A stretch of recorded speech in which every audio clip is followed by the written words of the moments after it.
नमस्ते दोस्तों, आज हम बात करने वाले हैं बीएनएस 2023 के बारे में। तो अगर पहले आपने इसको पढ़ रखा है तो आप इसको भूल जाइए और नए सिरे से हम शुरू करते हैं बिल्कुल ही आसान और इजी वे में। क्या आपको पता है कि जिस कानून के तहत पिछले 160 सालों से भारत में सजा दी जा रही थी वो अब बदल चुका है। जी हाँ, हम बात कर रहे हैं आईपीसी 1860 की, जिसे अब रिप्लेस कर दिया है बीएनएस 2023 ने।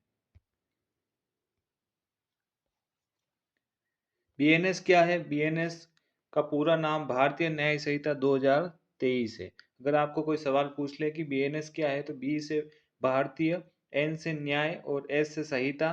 ये 2023 में पारित हुआ था।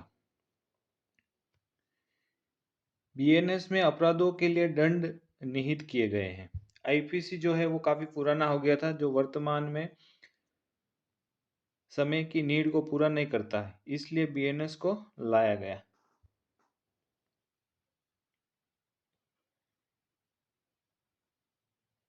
सरल शब्दों में कहें तो कौन से अपराध के लिए कौन सी सजा मिलेगी, ये बीएनएस में बताया गया है।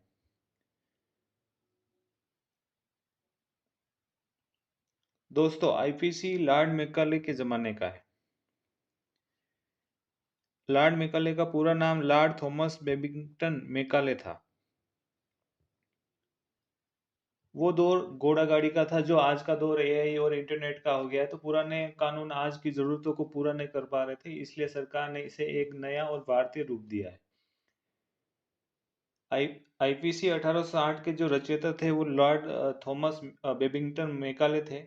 नाम याद रखिएगा क्योंकि ये एग्जाम में बार बार पूछा जा चुका है। अब इसकी जो तारीखें हैं वो भी बहुत ही इम्पोर्टेंट थी। ये पारित कब किया गया? ये 6 अक्टूबर 1860 को पारित किया गया था। पारित, अधिनियमित, इनेक्ट तीनों एक ही चीजें हैं, आप ध्यान रखना। और यह लागू पूरे भारत में कब लागू हुआ? 1 जनवरी 1862 को। ये तारीख बहुत ही इम्पोर्टेंट है, हर बार एग्जाम में पूछी जाती है। 1 जनवरी 1862 को आईपीसी लागू हुआ था।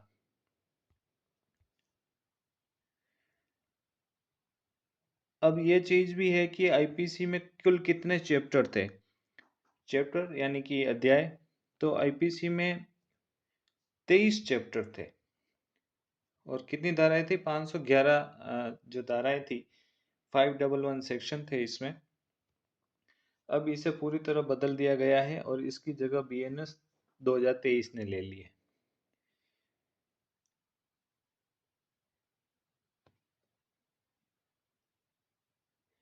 तो दोस्तों, आज हमने समझा कि कानून का यह बदलाव सिर्फ नाम का नहीं बल्कि सोच का बदलाव है। अंग्रेजों के बनाए दंड से हम भारत के न्याय की तरफ बढ़ रहे हैं।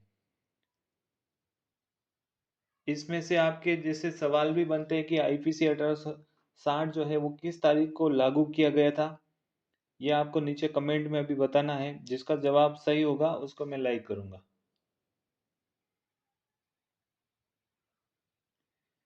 तो एग्जाम की दृष्टि से जो आईपीसी का ये जो इंट्रोडक्शन था वो बहुत ही इम्पोर्टेंट है। और अब हम चलते हैं भारतीय न्याय संहिता को आगे समझेंगे।